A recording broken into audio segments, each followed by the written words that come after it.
E a gente já começa o programa de hoje, vou conversar agora com Dom Odelir, ele que é arcebispo da Arquidiocese de Chapecó, em Santa Catarina, está aqui nos aguardando. Muito bom dia, seja bem-vindo. Bom dia, Gabriele. Bom dia a todos que nos acompanham pela TV Aparecida.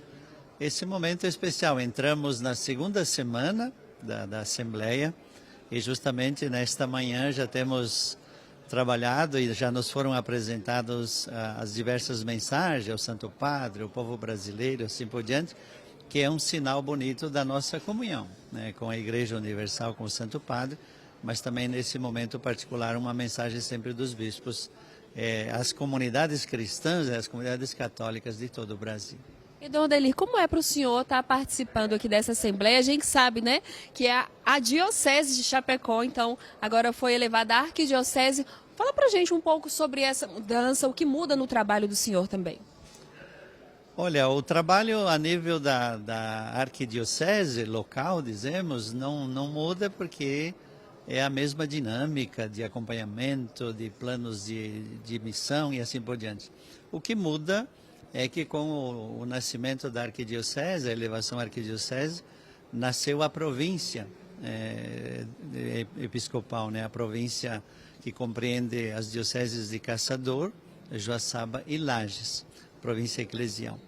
E, claro, a nível dessa realidade mais próxima da arquidiocese, então nós já iniciamos, estamos também numa fase de aprendizado, mas já iniciamos esse trabalho, então, daquilo que pode ser feito, discernido e acompanhado na realidade geográfica mais próxima da nossa realidade, porque ela tem características mais comuns, no sentido, dizemos, religioso, cultural, das próprias atividades. Então, isso nos aproxima como igrejas locais da província eclesiástica. E no caso aqui de hoje, né, que serão debatidos temas importantes, como a questão da sinodalidade, qual a importância de debater isso em comunhão e se espalhar pelas inúmeras dioceses, igrejas, comunidades do país? A gente sabe que o Brasil, né, é um país muito plural. Então, as nossas diretrizes, especialmente estas que serão aprovadas agora, elas trazem esse marco essencial daquilo que foi todo o processo do sínodo, né? E que ainda, dizemos, não finalizou, como o Papa Francisco já anunciou, ele vai até 2028. Mas as diretrizes vão ter essa característica, né, de incluir todo o resultado do processo da sinodalidade. E isso no contexto da igreja no Brasil, dizemos que nós já, de algum modo, vivemos algumas características dessa experiência, mas o sínodo veio reforçar tudo isso e, portanto, as próximas diretrizes vão assumir, né, o essencial de todo esse processo, que é uma maneira de fazer com que, mesmo na diversidade de todo o nosso país, que é como um continente, depois as igrejas locais tenham aquelas linhas mestras, aqueles pontos comuns que nos ajudam a viver esse aspecto da comunhão de toda a igreja do Brasil. Tá certo, Dom Odelir, muito obrigada pela participação do senhor aqui no Aparecida Interessa Brasil e também uma excelente assembleia, que seja um tempo aí de muita oração, muita comunhão e muitos frutos para a nossa igreja no Brasil. Obrigado, eu que agradeço e aproveito também para agradecer o povo de Deus que está nos acompanhando, está rezando por nós, assegurar que nós também aqui da Casa da Mãe Aparecida estamos em comunhão com eles, com a nossa oração. Amém, muito obrigada. E a gente continua trazendo os destaques, mas agora vamos ver como foi então a coletiva que aconteceu neste sábado aqui na capital mariana da fé. Neste sábado, os bispos do Brasil tiveram mais uma etapa importante na 62ª Assembleia Geral da CNBB. Depois da Santa Missa, às 7 horas da manhã, foi definido as ações e também votado as diretrizes que vão determinar as ações evangelizadoras no Brasil. Fazem 4 anos que estamos ouvindo, colhendo sugestões, ouvindo organismos, de forma que as próprias diretrizes, até o momento, estão sendo construídas de uma forma sinodal, na qual a escuta, a acolhida da participação, a comunhão se fazendo através dessa participação. Então, a sinodalidade é a resposta também a continuidade do Vaticano II. E essas diretrizes são pensadas como um serviço. Elas não são impostas, mas é um serviço que a Conferência Episcopal presta à Igreja, às dioceses. Com esta participação de todos os bispos na confecção dessas diretrizes, se busca o quê? A unidade na evangelização. As diretrizes, elas contemplam a realidade. Então, nelas está, por exemplo, a questão do feminicídio, o problema com a casa comum. Neste momento, uma situação muito séria, que é a paz no mundo, a questão das guerras. E como isso se concretiza? Se concretiza colocando linhas de ação que permitam nós educarmos a nossa população para uma nova realidade. Lembrando que todo episcopado permanece aqui na cidade de Aparecida para as discussões que acontecem ao longo da semana. Eu volto com você. E o domingo também foi de celebração aqui na Casa da Mãe Aparecida, ainda trazendo como destaque a Assembleia Geral dos Bispos do Brasil. Vamos acompanhar então como foi este dia.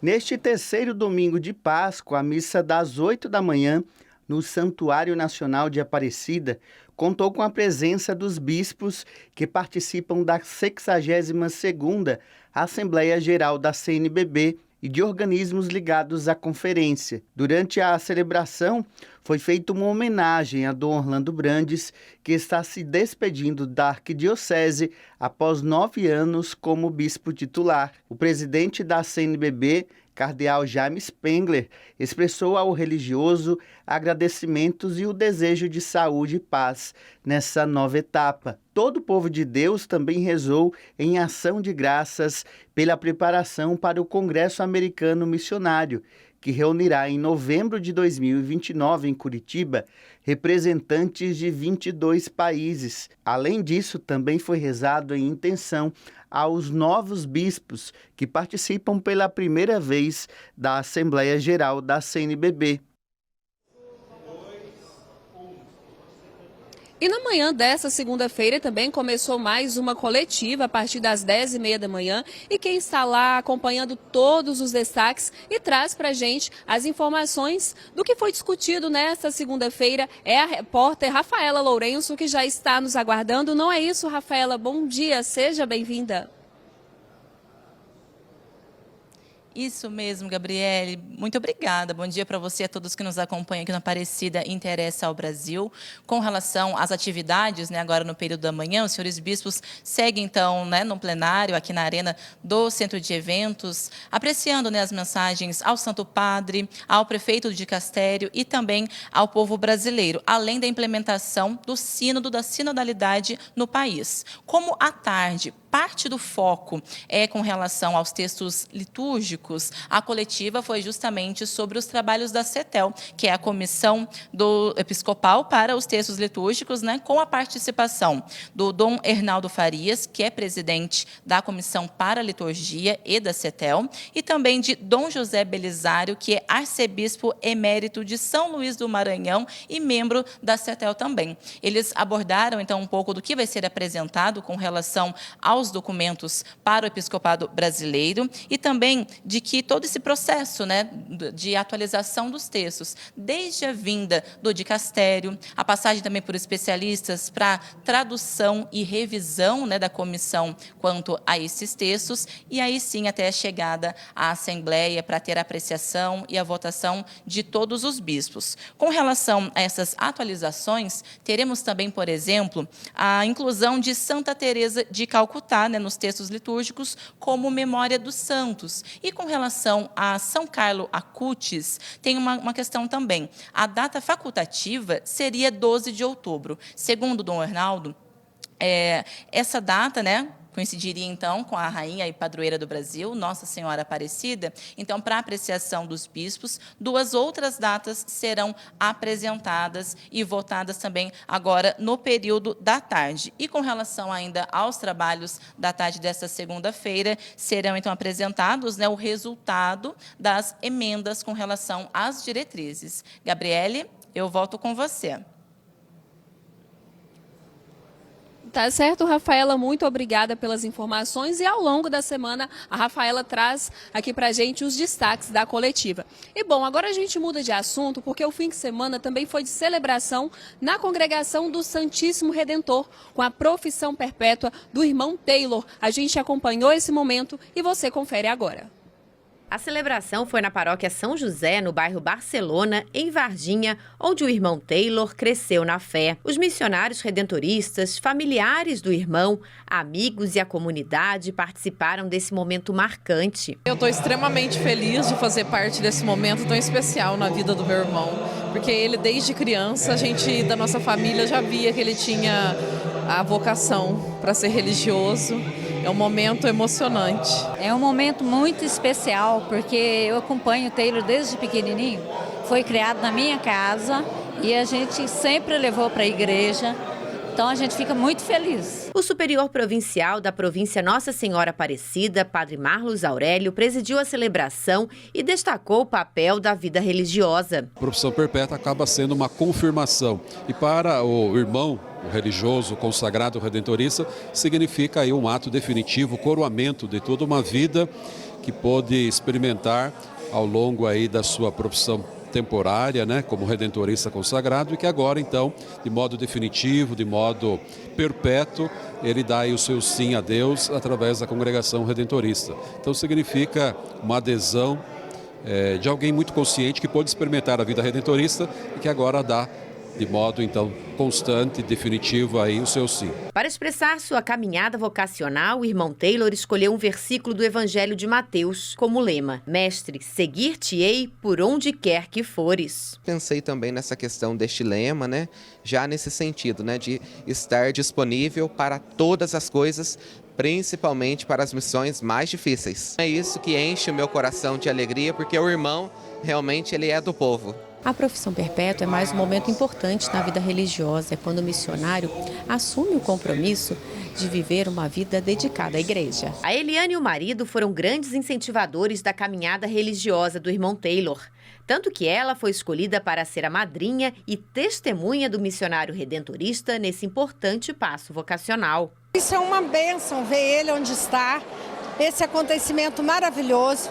E assim, que Deus abençoe a vida dele, que a missão dele seja muito profunda. A profissão perpétua do irmão Taylor é a primeira em Varginha e um incentivo a novas vocações na cidade. De fato, nós nunca tivemos, né, aqui na cidade de Varginha, creio que nenhuma ordenação e nenhuma profissão perpétua. Então acaba sendo também aí uma forma de despertar no coração de outros jovens essa possibilidade de caminho de vida, de realização. Para nós é uma alegria acolher essa celebração, porque é um momento onde nós rezamos pelas vocações de modo especial, a vocação do irmão Taylor, mais contrido com a preparação e a celebração. Nós queremos pedir a Deus que continue chamando mais vocacionados para a messe, para o serviço na nossa igreja. Estamos felizes. E ele sempre foi uma referência para os mais jovens, para as crianças da paróquia, do segmento ao caminho de Jesus. Então é uma alegria muito grande para a gente estar vivendo esse momento aqui com ele. O sábado em Varginha foi marcado pela fé, emoção e o compromisso missionário. Taylor sempre foi um menino muito especial, né? A gente que é professora percebe na sala aqueles que têm um certo carisma diferente, né? Então ele era um aluno muito quietinho, né? Mas muito atencioso, muito dedicado. É muito legal, né? Porque dá pra ver que todo mundo gosta dele, ele gosta da profissão dele. Tio, que Deus sempre abençoe seu caminho. Beijo, tchau. Que a Mãe Aparecida o abençoe nesta nova missão e também interceda pelo seu sim, pela sua vocação. E olha só, aqui a gente segue acompanhando os destaques, então, da 62ª Assembleia Geral dos Bispos do Brasil e ao longo da nossa programação a gente traz mais informações para você. A partir das 4h45 da tarde, no TJ Aparecida, um resumo de como foi essa segunda-feira e logo em seguida no programa Dons da Igreja. Não deixe de acompanhar também as nossas nossas redes sociais. O nosso Instagram, @jornalismo-tv-Aparecida, você pode conferir todos os destaques. O programa de hoje, gente, vai ficando por aqui, mas antes quero agradecer a cada representante da família dos devotos, porque é graças ao seu sim, à sua generosidade, que a Rede Aparecida de Comunicação consegue levar a tantas pessoas, a tantos lares, todo o trabalho da nossa igreja. Inclusive, você de casa fica agora com a Santa Missa direto do Santuário Nacional. Até amanhã, se Deus quiser, e com as bênçãos da Mãe Aparecida.